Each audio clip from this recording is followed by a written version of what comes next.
Hello, everyone. Welcome. Thank you so much for being here with us today for our Florence 101 live event. Today, we're going to talk about art, history, culture, and food in this truly stunning city. And we're so excited to have you here with us today.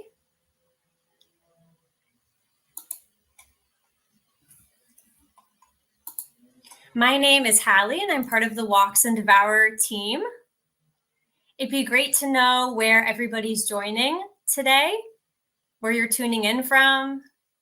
So if you can put in the chat where you're joining from, that'd be wonderful. Excellent. Wow, people from Chicago, Connecticut, New York, Florida, Los Angeles, someone from San Sebastian, Spain. Excellent. Thank you so much for taking some time out of your day. My colleague Michele is in the chat to help me and help our speakers answer all of your questions. So feel free to drop any questions in the chat as we get going. I'd also really love to know if you've got a trip to Florence on the books. So I'll start a poll, and if you can let us know, do you have a trip in the spring? Do you not have a trip at all? This information will be really helpful for us to sort of tailor our advice to the trip that you're planning or hoping to plan. Okay, lots of summer travel through June and August. I hope you're ready for some heat. Florence can get pretty hot in the summer, but a beautiful time to visit nonetheless. And some people are visiting this spring. I've heard that the flowers are blooming and spring has really started in Florence, so you're in for a really wonderful trip. Excellent. Well, why don't we dive right in and get started? I know everyone's busy, that you're taking this time out of your day to spend with us, and we're so grateful for it. So I'll just start by introducing us. We're Walks and Devour, and I'm Hallie, part of the Walks and Devour team. We're the organizers that are putting on this event. Walks provides exclusive, beautifully designed small group tours in Florence and around the world. We actually started in Rome 15 years ago, giving tours of the Colosseum and the Vatican. And we've expanded across Italy under our Walks of Italy brand since then. In addition to Florence, we're in Venice, Milan, Pompeii, to name a few. And then we also operate tours across Europe and the United States. So it's in North America, really. So if you're traveling, it's likely that we have a tour where you're going. And we really focus on special access and giving travelers a really unique experience. So just to give you a little taste of that, in Florence, we have a really amazing tour called Alone in the Duomo, where you get to be the last group inside the cathedral, climb the Duomo, and then be with the keymaster as he closes the door for the day. It's really special, really unique. And we recently started offering private tours as well. So even though all of our tours are always small group, private tours are another option for, an even more intimate option. And we're excited to introduce that this year. So definitely check out our website if you're interested in that. And while you're probably coming to Italy, you're interested in Italy because of the sightseeing and the art, of course, you can't go to Italy without really indulging in the food. And that's where Devour Tours, the food tour, the foodie company of our business comes in.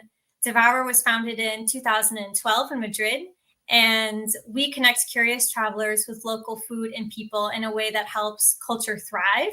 So we're really all about fostering connections between travelers and locals through the people that live there and are really passionate about the cities they're in, and the small businesses that are really dedicated to the local food and who do it best.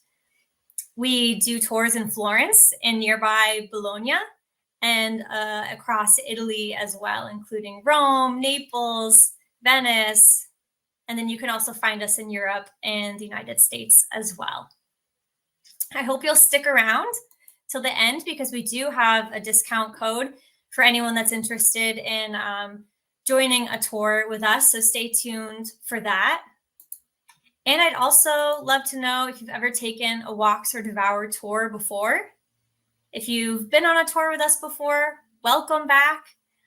Thanks so much for being here with us today. We really hope to see you in Florence. And if you've never taken a tour with us, I hope you'll consider it. We'd love to see you.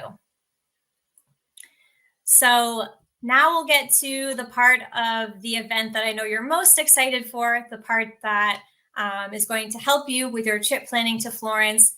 We have some really wonderful guests here today to share their knowledge about Florence. Between the three of them, I think we could go on for hours, but we'll keep it to an hour because we know everybody's busy. But I'll start by introducing Elyssa, who's actually might be a familiar face if anyone joined our Rome webinar last fall.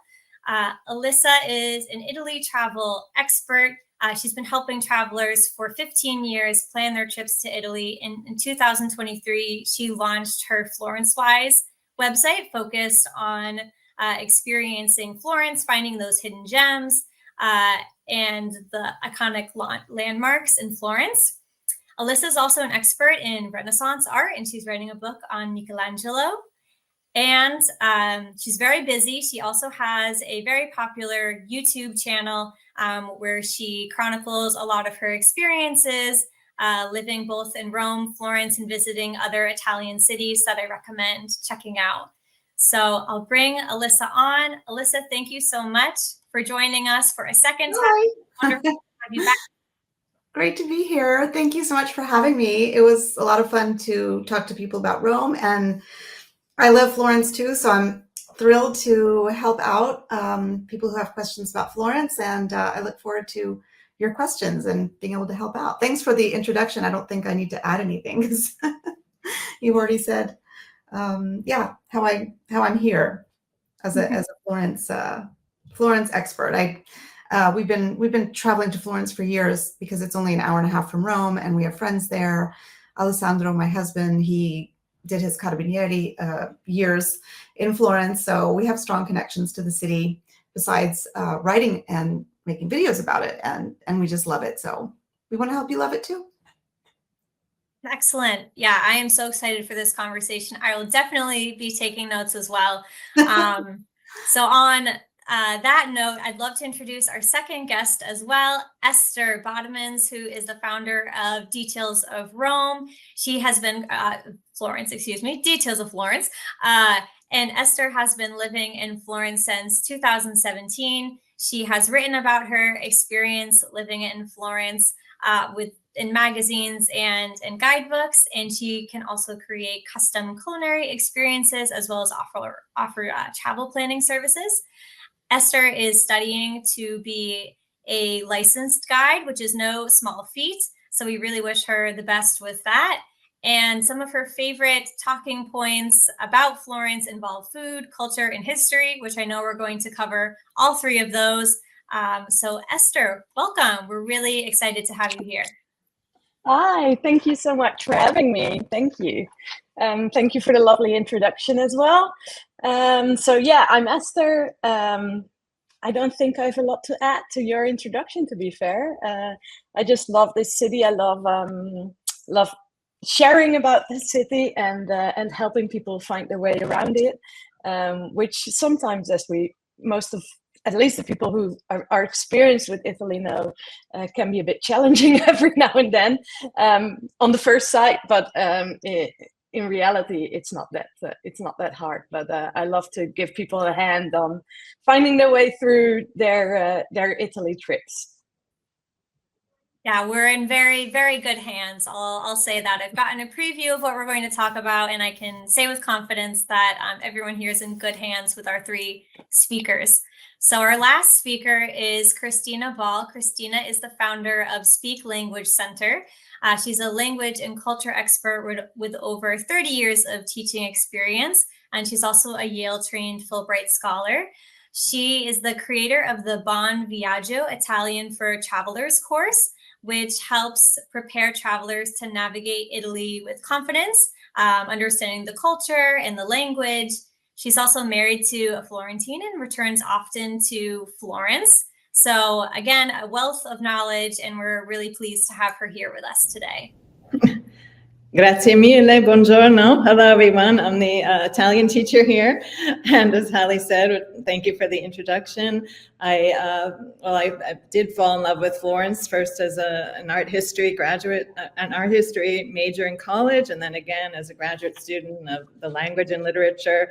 And as she mentioned, I did marry a Tuscan. I bought we got our wedding bands on the Ponte Vecchio, as every good Florentine should do. And now I do go back every few years, and just always, since we teach Italian to travelers before they go and try to give them all the tips we can, I'm always going around Florence trying to find this new artisan shop or the restaurant, or so that I can help people like you fall in love with Firenze. And so thanks for being here to do just that.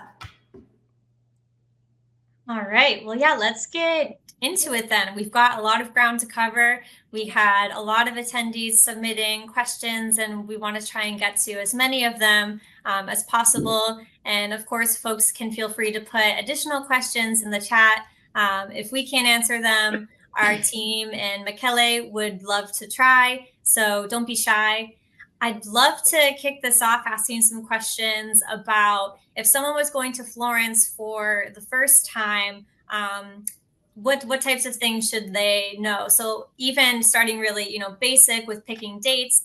Esther, what do you think is the best time of year to visit Florence to balance crowds and weather?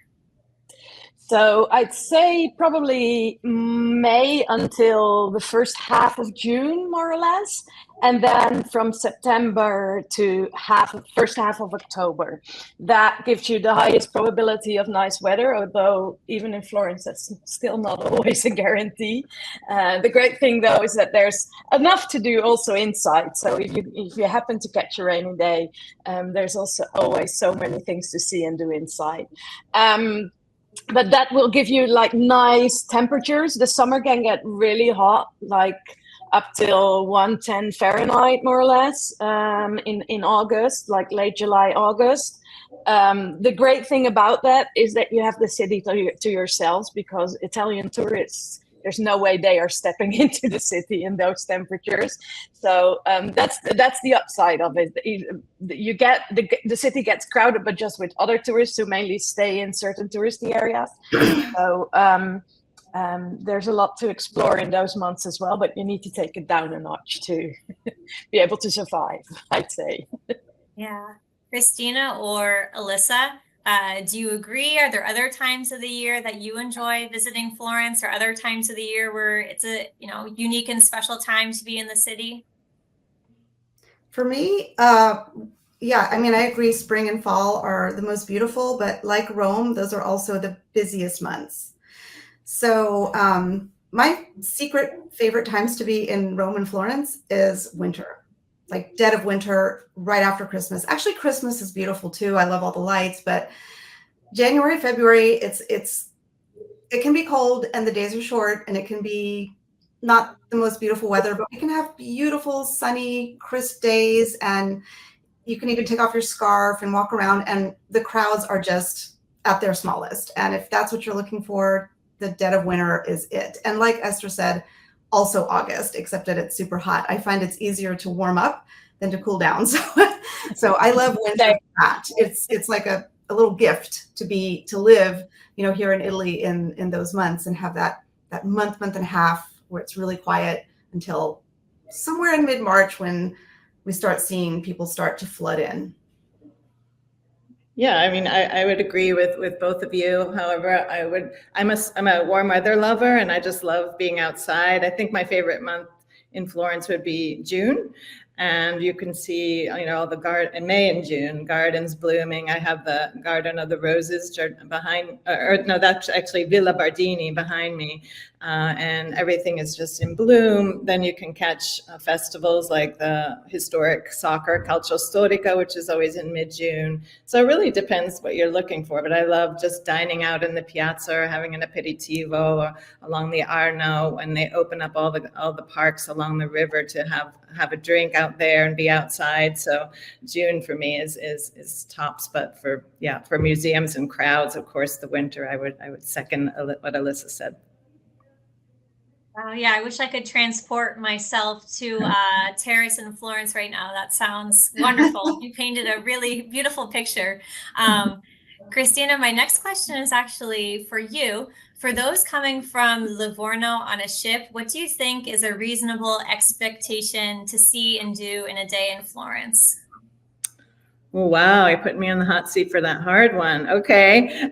Yeah, one day. Well, luckily, Florence is very small. It's made, like the Renaissance, Da Vinci's Man, to the Misura Duomo by it's very human scale. So that means it's very walkable and it's very doable to see a lot of what you think of as the main bucket list sites, the Duomo, which is the religious center of the city, and then the political center, which is Piazza della Signoria. So you could see definitely both of those, and then enjoy walking on the Arno, going maybe to a garden or sitting out in a piazza on the other side of the Arno, such as Santo Spirito, just to get a little bit of relaxation in. And you could do that totally and definitely in a day. But I always ask people to ask themselves, what do you love? Like, do you want to spend the day in the Uffizi? If you're an art lover, maybe you do. And otherwise, maybe you want to be outside walking. Definitely having a guide for that day will help you personalize it, customize it, and so that you make sure you make the most of the day and you're not like waiting in line or wondering what should I see in this giant museum or in this gallery, in the Uffizi gallery. They can kind of customize and tailor it to you. So that's what I would recommend. Yeah, always a tough question to answer because every traveler is really different and has different interests. So yeah, I think that's some really good advice. On a similar vein, Elyssa, what's a good mix of cultural activities for travelers who are looking to dive deeper into Florence art and history? As our Renaissance art expert. Well, I'm not an expert. It's just my favorite subject, and Florence. Your passion. Yeah, and Florence being the heart of the Renaissance, obviously. Well, obviously, it's kind of like what Christina says. You have to decide what's important to you. So if you're a person that you want to tick the boxes, you really want to see the Uffizi because that's a really special, important museum. You've got to give yourself a few hours for that. I say 2, but I usually spend 5 or 6 in there. Depends on you. So the Uffizi and the Accademia, these are kind of the must-sees that people want to see. But are we talking about one day or just in general? In general. In general. Yeah, so we'll keep it broad. To balance that out, I would pick some smaller sites in museums. The Bargello is one of the most amazing museums in the world, and I've never once seen it crowded. It is chock-a-block with Michelangelo sculptures and Donatello, and his name is escaping me, but anyway, it's chock-a-block. I'm having Verrocchio. Andrea da Verrocchio. Verrocchio, but also the guy on the bridge. Oh my gosh. Cellini. Yes. Sorry. Anyway, it's just full of amazing art, and the building itself is incredible and historic. And I've never seen it crowded. And another thing that I think most people don't realize is that if you walk across the street from the Bargello, you have the Badia Fiorentina, which is it is like literally a cone of silence. You walk in there and the door shuts behind you and you are in complete silence. So if you want to just shut out all the noise, but also see an amazing church with beautiful art inside, just for 5 minutes, you can have this calm down. I think it's such a special gift, and it's just right there, across from the Bargello. And other things, I think this is me, like I love, obviously Renaissance art, and Florence is full of that, but things like San Marco, the not just the church, but the Museum of San Marco is a really special place to see incredible Last Supper paintings by Ghirlandaio and art by Beato Angelico. And, it is an incredible museum all by itself. And again, never, ever crowded.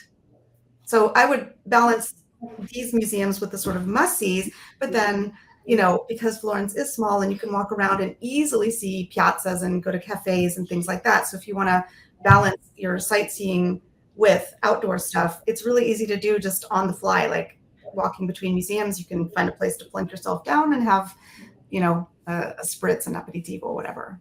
Yeah, I love it. Yeah, also, if I can jump in, one of my favorite things to say to people is who want to see art but don't want to like go to the Uffizi for hours, or maybe don't even want to go see museums, go into the churches, the smaller churches, because there's still a lot of the art has been taken away and brought to the museum, but there's still loads of art hidden, also just on the walls, the fresco paintings on the walls of museums or of churches, that will give you such a great idea. One of my personal favorites is the Santa Trinita, where you have a beautiful chapel where you basically look at a Renaissance selfie of the people who commissioned the fresco, and you also see what the square in front of the church used to look like, for example. So there's a lot of things to see and do in the churches, and a lot of them are for free. So you can just pop in, and all of a sudden you're eye to eye with a Giotto or with Ghirlandaio or Lippi or the big Renaissance artists. So do some research on where to still find original paintings, and you can skip all the still go to the Uffizi if you love art, because it's just like Elyssa said, it's an amazing museum. But if you only have a short amount of time, that's a good strategy to get a gist of it. Yeah, and I'll just add that I, of course, an art lover myself, but history, since the question was about history, Florence also has many other museums, and one of my favorites is the Museum of Science, Museo di Storia della Scienza, and this is right near the Uffizi, close to the Arno River. And of course, Galileo was from Florence, and you can see his original telescope, a lot of other, interesting scientific devices. There's a famous observatory still, Arcetri in the hills above Florence. So all that science history. And then why not take it back thousands of more years to, well, not thousands, but 2000, to the Etruscan era and then the Roman era by going up in the hills to Fiesole, where, that's where the Etruscan history, and then there's a Roman amphitheater there, where you can, and a museum to that, going further back into history. And so those are just a few other suggestions. That's wonderful. Yeah, lots of great little mainstream, like iconic, have to visit places, and then some other more off the beaten path. I'm curious, we got a question about sort of kid-friendly ideas, places to go with families. Christina, did you have any ideas about that? Oh, definitely. Yeah, my daughter's 23 now, but she has been going to Florence since she was a toddler. So that was not my favorite time, because it's not easy to push a stroller around a Renaissance/medieval city with no sidewalks. And if there is a sidewalk, it's only for one person walking. In any case, yeah, there's of course, it depends on the kid. Is it a sporty kid? Do they like to run outdoors? And I would recommend like going to gardens like Villa Bardini and the Bulbuli Gardens, give them some time there. There aren't really many, if any, playgrounds. But there's a great new museum that's super fun. It's called the H0 Museum. And this is, it's close to the train station in Santa Maria Novella, and it's a brand new museum designed as an early 20th century kind of architecture, but it has the most enormous model train that is exquisite. My daughter's too old because I went 2 years ago. I went by myself, and it's enormous. They've set up like, mountains with sheep and vintage cars in the way, and there are hundreds of trains that go around. And it's a really fascinating place to go that you wouldn't think Florence, but you go in on a hot day when, you've been dragging the kids around to maybe some things you want to see, and then they go in there for an hour. It's cool. There's also an adjacent really stylish cafe with dim sum of all things that's right next to it. So that's a hidden spot that I like to go for lunch, as well as trains. I also think hands-on activities are really great. And like we've done like pizza making classes. Kids love, to get involved in that. There are some stores that I love that do like marble paper, which is very popular in Florence. So you can buy some gifts, but the kids can do a paper marbling demo, and that's just fascinating too.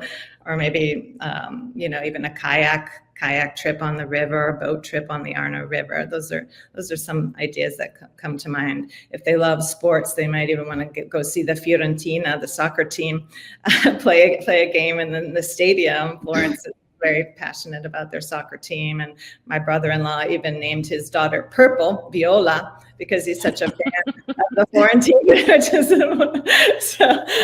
So those are some ideas depending on the child and what they love. My daughter loved art history, and since I knew about it, she would just sit there and listen to me tell the story of what the painting was about. And so you can do a lot of fun scavenger hunts at a lot of the museums too with kids if you just think on their level what would make it fun for them. You'll have a great time in Florence.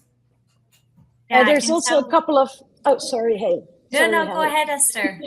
No, there's also a bunch of guides who specialize in things like treasure hunts with kids. There's also almost every bookshop that you will find in Florence now has little books that contain like little treasure hunts and for just Florence for kids. Some of them I find a little bit advanced. They go all the way back to all the details of Dante, and then I'm like, I don't know, I still have to meet the first kid interested in that. But there's also some very fun, like especially for the really young ones, like coloring books and stuff like that. Another museum that has opened a couple of years ago is the Museum of Illusions, which is great. It's very small, but they've created all these illusions with art, and you can have your picture taken, and that's a fun, and it's in a beautiful Renaissance building as well, so that's a fun one as well too. And the Galileo Museum as well, they do like special treasure hunts and stuff with kids as well. I think they publish everything on their website. Oh, and another one that I just thought of talking is there's an organization here in Florence called Muse, M-U-S-E, and they are basically the driving force behind a lot of the exhibitions in different museums. And one of the things they do are special tours of the Palazzo Vecchio for kids, with like people dressed up in Renaissance and medieval costume. Also, again, treasure hunts, things like that. So I think their website is just muse.it. Not 100% sure, but they have they do lots and lots of really fun activities for adults as well, by the way. So fantastic. How do you all recommend getting around Florence to all of these amazing sites, museums, churches? What's the best way to get around? I mean, for me, it's walking. yeah, it's a walk. City or taxis. Someone just asked about taxis. Usually there's a taxi. I mean, Esther lives there, and it's changing all the time. Uber isn't really allowed in Italy, but they have taxi apps, so you can just get the app on your phone and call the taxis. That's so walking and taxi would be my vote. Yeah, Uber is present here, but only, and that is another thing I always say to my groups is. Be very careful with it, not because of safety, because they're legit, they're safe, but they're basically private drivers who have a few hours to spare between two services, and they'll just, if you're not careful, I think in the Uber app, I never use Uber because I'm in Florence, but I think as soon as you book a ride, you can see the price immediately that they're charging you, and a ride within the city center of Florence should never, ever cost you more than 15 to 20 euros. And then you're already like that's the max. And sometimes I've heard people pay 80 euros for 5 minutes in an Uber here. So there's unfortunately a couple of those guys who take advantage of the situation. They're legit, they do it legitimately. And if you are here and you book that for yourself, they have a good day and you not so much, but financially wise, but so it's legal, but be careful with it. Florence has a couple of really good taxi apps. Any hotel or B&B will be able to tell you which apps to download, and in the apps work just like Uber, so you can book a taxi there, or you can just call their line or ask a restaurant or the bar you're at to call you a taxi. Most people will do that without any trouble, and that's by far, if you don't want to walk after taking your 20,000 steps in on the Florentine day already after dinner, if you want to just be taken home to your bed comfortably, then definitely do it, like book a taxi, a regular taxi. Also for women by themselves, so that might be interesting as well for women traveling on their own. After, I think it's 10 p.m., there's a special service called Taxi Rosa, which is women only, so female drivers, and they only accept one passenger at the time or one group at the time, with women only. So they really cater to get women safe, and same price, just really legit taxis, but it's an initiative by the local taxi companies. Being great option, and it's beautiful too. I mean, when I was in Florence, I loved just walking around. I saw someone in the chat asking if there's a tour of all the beautiful doors in Florence. If there is, sign me up. That sounds amazing. But yeah, just walking around, if you can, and taking it all in is nice. It seems like it's a very walkable city, which is great. I'd love to hear, Elyssa, maybe if you can give us some insight into some local neighborhoods, like some of the best neighborhoods in Florence, if you're looking for a quote unquote more authentic experience, maybe want to get away from the crowds. Do you have any insight into that? I mean, Florence, like we've been talking about, it's fairly small, especially when you compare it to Rome, and it is very walkable. So you don't have to get far away from the center, even walking distance, to sort of feel like you're in a local neighborhood.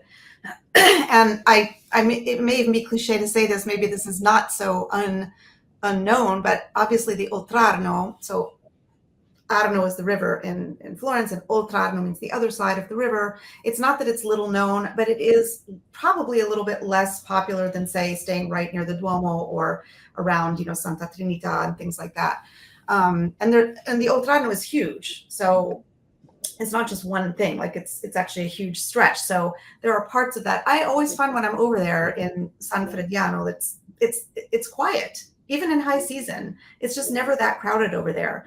So if you want to feel kind of like you're staying in a more local neighborhood, there are lots of great little streets there in the Oltrarno, but they're probably a 15-minute walk to the Duomo.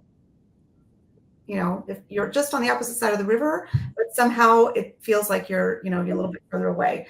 Likewise, the area around Santa Croce and a little bit further past that, like Sant'Ambrogio.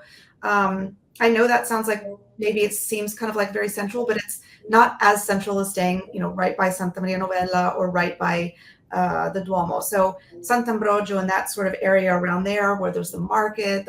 By the way, Devour has an amazing market tour of Sant'Ambrogio. I took that tour and it's so much fun. That's like a real local market. You really get a sense that you're shopping with the locals there.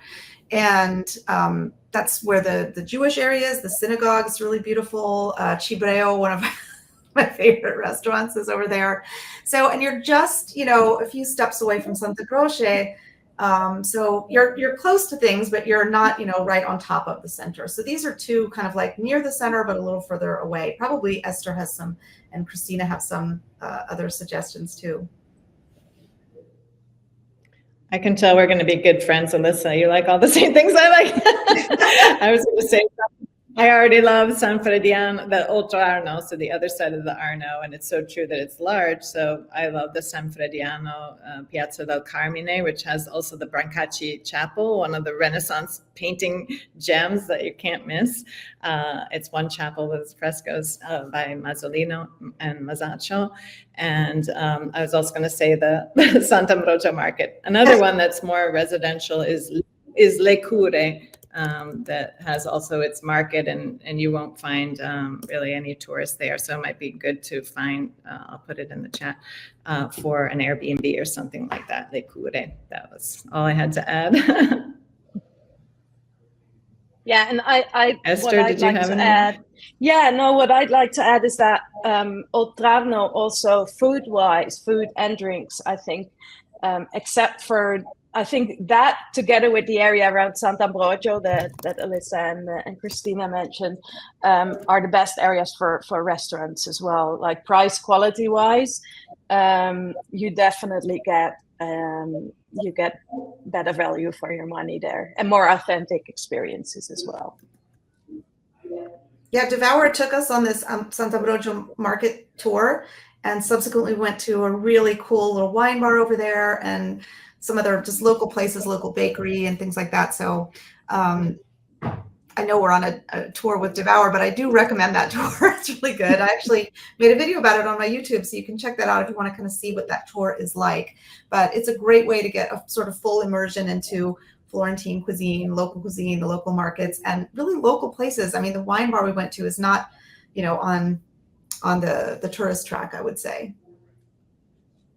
Yeah, we'll get into the food in just a second. I think we could also talk about that for hours too. No, absolutely. But yeah, the markets, like you're alluding to, Elyssa, are just, for those of us that aren't used to having markets, with all the fresh produce and the FaceTime with the local vendors, it's a really interesting and local experience. So I'm glad you brought that up. Esther, I have a question for you that we had someone submit. They're wondering about secret spots for spectacular views of the city. I already saw that question, so I did some thinking on it. And the most famous one, and absolutely not secret, are the views from Piazzale Michelangelo, obviously. Have to say that is by far the best one, because somehow the way that Piazza is located, it's like you can almost touch all the Duomo and all the big buildings. A little bit more of a walk outside. One of my favorite views is the one from the Bello Sguardo Hills, which is on the same side of the Arno River, so both on the south side of the river, but mostly more or less opposite to the Piazzale Michelangelo. And from there, what is really beautiful is that you can see the facades of all the churches.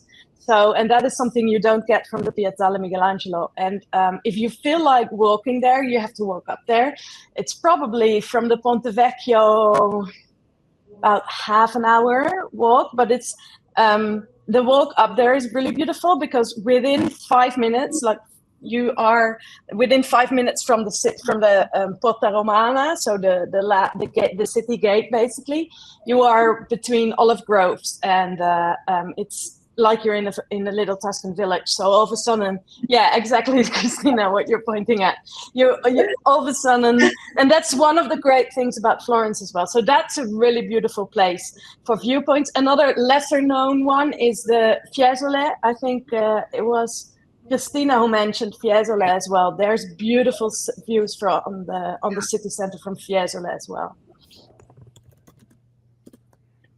There are some great tips. If I may, you can get fabulous views of the city from all of the towers if you feel like climbing them. But that's another thing that involves a climb. So yeah. Oh yeah, that made me think of another one. Sorry. No, in June, during the entire summer period, all the old city gates, so the ones that are left, because after, like in the late 19th century, most city walls and gates were torn down, but the ones that are left, you can visit them, and there you can do guided tours there. There's lots of I think 12 towers left that you can climb, and there's some amazing views, especially if you go around, you book a slot around sunset, for example. That's fantastic. I did one a couple of years ago of the Torre San Nicolo. I'll write it in the chat. Torre San Nicolo. I put in an R too many, but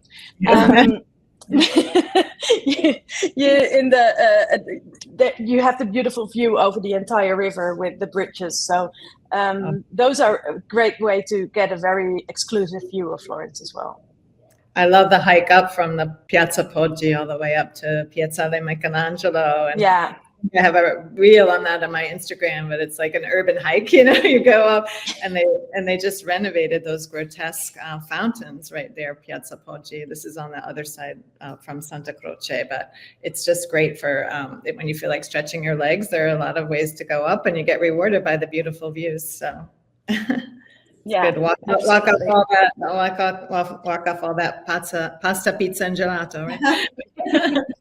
Yeah. And sit in the shade like these trees here in the Villa Bardini and just read a book and chill. We need that when we're touring, right?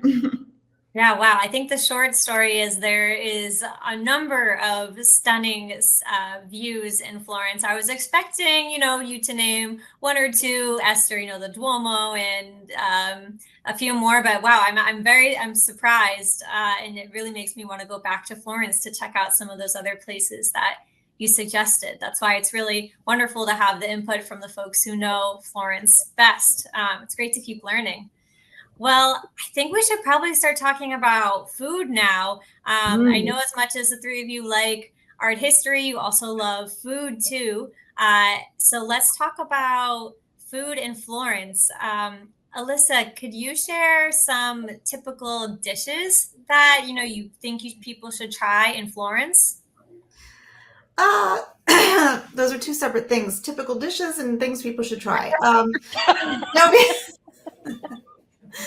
So I am not I love to try things and I eat most things, but I'm not really adventurous. Here in Rome, we have a lot of offal, and I was never going to have lampredotto, which is I think it's spleen, right? Is that correct? Yeah, it's the lining of the fourth stomach of the cow. I was never going to have this. And I went on a Devour tour, and we stopped at this little stand in the middle of the street, and this guy was in there making all this lampredotto. It's a very popular dish in Florence. This is not the only dish, but I'm just saying this is a typical snack, and Florentines love it, and they have it sometimes in a sandwich. But yeah, this guy was making it in there and cooking with all these herbs, and it just smelled amazing. I'm like, I think I have to try this. I think I can't say. So I tried it, and oh my gosh, it's so good. So if you want to be adventurous, I would have to say try the lampredotto. You'll find it at the stand literally next to the boar. My names are the that stand is actually historic. The food stand that's selling the lampredotto there. So right there in the center, near that little market that's not far from Piazza della Repubblica, not far from Piazza della Signoria. It's a little market, and there's a boar there that everybody wants to touch. It's the porcellino, and the stand next to it sells lampredotto, and it's a real old-fashioned. But you'll find these throughout Florence, and I suggest giving it a try. It actually does not taste gamey or organy. I was really pleasantly surprised. So that's just one thing. But there are many other things, including vegetarian things like pappa al pomodoro is one of my absolute favorite dishes on the planet. It's like poor food, and it's amazing. It's like a tomato soup. It's just so good.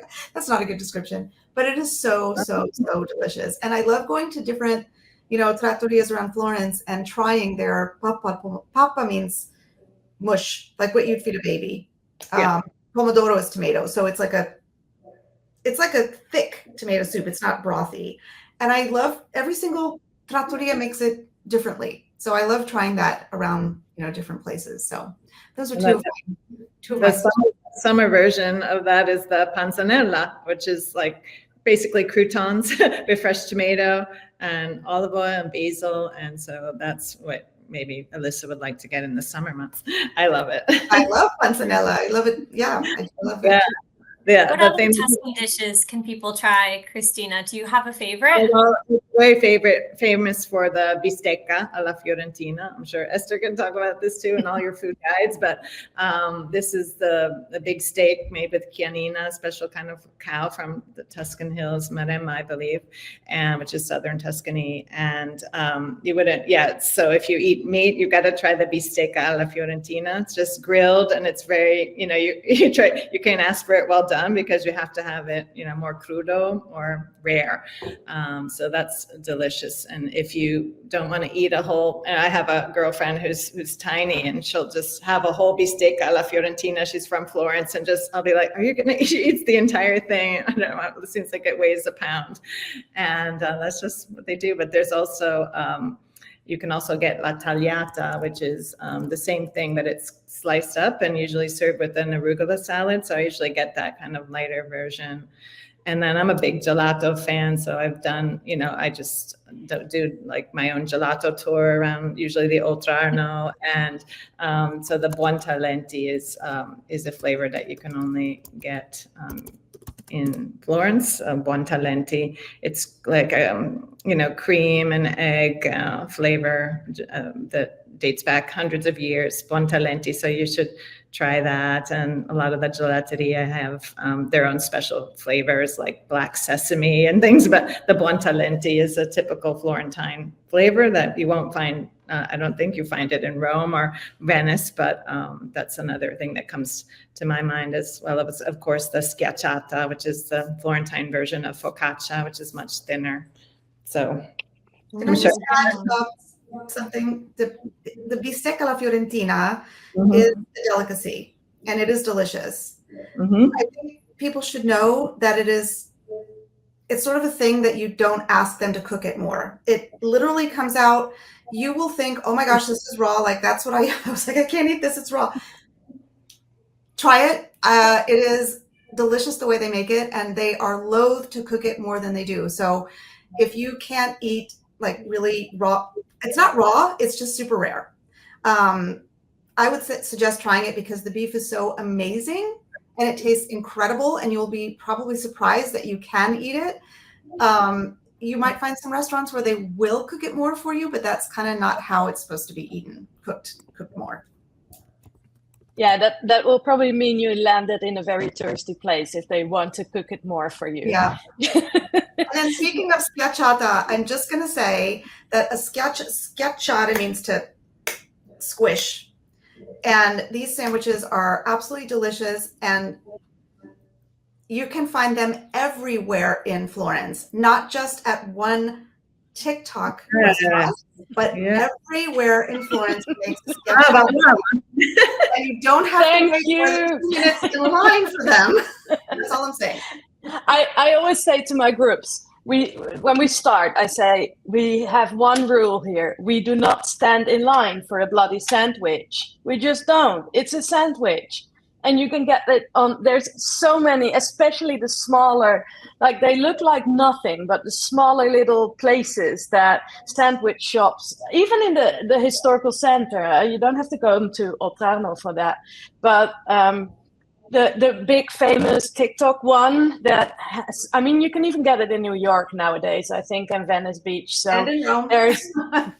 there's and Rome, yeah, and Rome, and it's a chain. It's become a chain. The guy who did it, it's Florentine. He did an amazing job marketing wise, but there's a lot more authentic places that actually have very fresh bread, like nice and crunchy and still hot when you get it, with the most beautiful locally sourced ingredients, and that is just really, really amazing. So yeah.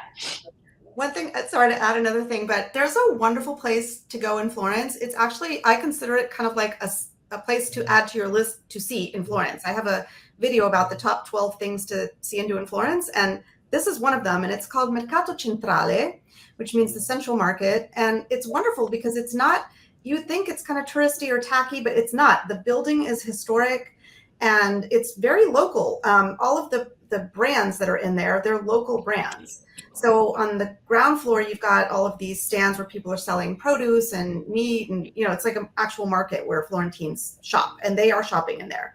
And then the upper floor is where you can eat, and you can get authentic local food, sort of local celebrities selling their dishes there. And there's schiacciata up there. There's bistec alla Fiorentina. There's gelato. There's all these things. So Mercato Centrale is a really good option if you want to kind of taste a bunch of different Florentine cuisines in one spot. And they have a sort of central eating area. So it's very sort of kid-friendly. It's user-friendly. there are bathrooms in there. So I think that's a great place to visit on your trip. Yeah, I love how the old world has kind of learned from the food hall traditions of the trend of the new world, and that's exactly what you described. And it's just a great way to try a lot of great things in one place, right in the center. Another tip to find good restaurants in Florence, like local places, look at the menu. Take a good look at the menu. And I don't mean that it shouldn't be written in English, because nowadays every restaurant in Florence almost has at least a very bad English translation, like literally old version Google Translate, which is kind of cute in itself. So a lot of influencers will say, oh, no English menus. That's by now all restaurants do it. I mean, they want clientele, so they're going to put in English. But look at the dishes that are on there. If you find oval, so for example, if you find fried brains, or any other kinds of organ meats, you don't have to eat it, but it means that Florentines are going there, because there's very few tourists who are going to order fried brains in a restaurant. So they must be cooking it for someone else. And that way you can really find some really good places, local places that make like home style cooked food. Also, what might be good to know is that if you go to a trattoria in Italy, and that goes for Italy entirely, trattoria is usually the place that serves like home-style local dishes. So osteria, ristorante, pizzeria can be a bit of everything from all over Italy, but the trattoria usually sticks to the local dishes. So that's another one to keep in mind. Wow, great tips. I think we could keep going on and on, but we're just about at the end of our time here. I'd love to do just like a quick round robin, everyone's favorite gelato flavor, and where they get it. And then we'll have to start saying goodbye to folks. Christina, you're at the top of my screen. So your favorite gelato flavor, is it the one you mentioned earlier? Yeah, I like sesame nero, but I usually have it with, buontalenti in a cup with some panna or whipped cream on top. And that's at Santa Trinita, which is just over the bridge in the Old Arno. Gelateria Santa Trinita. Mm-hmm. Oh, yum. Elyssa, what about you? My favorite gelateria is probably Strega Nocciola. There's one right by the Duomo. I don't remember where. There's some more of them. There are so many good gelateria. Like, that's just one of many. I love getting dark chocolate, and I also always love to get. I do love the Buontalenti flavor. It's unique. If I feel like having that, like Strega Nocciola has a very delicious version of it. But I almost always get a nut flavor to pair with the chocolate, because when you get a nut flavor, you can really taste. The thing about gelato, like really good gelato, is that whatever's in there, you should be able to taste it fully. And with like pistachios or, hazelnuts, things like that, you can really taste it in the gelato. So I typically get like pistachio and dark chocolate. Those are my favorite flavors. I like that too. And Esther, what about you? Your favorite gelato flavor? Hard question. I could eat gelato each day, every day, easily. It's especially because it's more healthy than ice cream. So that's another important detail to know. My favorite gelateria would be La Sorbettiera, which has 2 locations, I think, in Oltrarno and one near Santa Maria Novella. And I'm a bit conservative with my gelato flavor, so I just love a really good pistachio. But in summer, when it gets really hot, I tend to switch to their sorbet flavors, and they do some amazing, because they always use local and fruits that are in season. So at some point, they start doing a grape flavor and all kinds of different local fruits. So that's really good and refreshing as well. Mm-hmm. Oh, that sounds wonderful. I'm also a fruit gelato fan. Love some sweet fruit gelato. Well, this conversation has been wonderful. Again, I wish we had more time. I wish we could keep going. Thank you so much, Christina, Esther, and Elyssa, for your time today, for sharing your knowledge with everybody else Thanks here. for having me. Yeah, absolutely. it's been a lot of fun.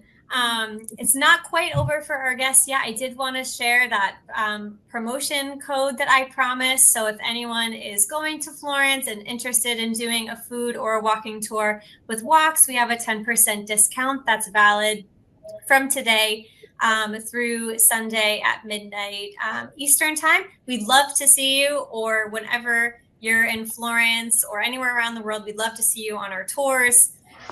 We hope that you'll keep in touch with us too. We hope this isn't the last time we see you. You can follow us at Walks Tours and at Devour_tours on social media. In an email that you'll receive with this recording, you'll also have information to keep up with Christina, Esther, and Elyssa as well, so you can get all of the Florence tips.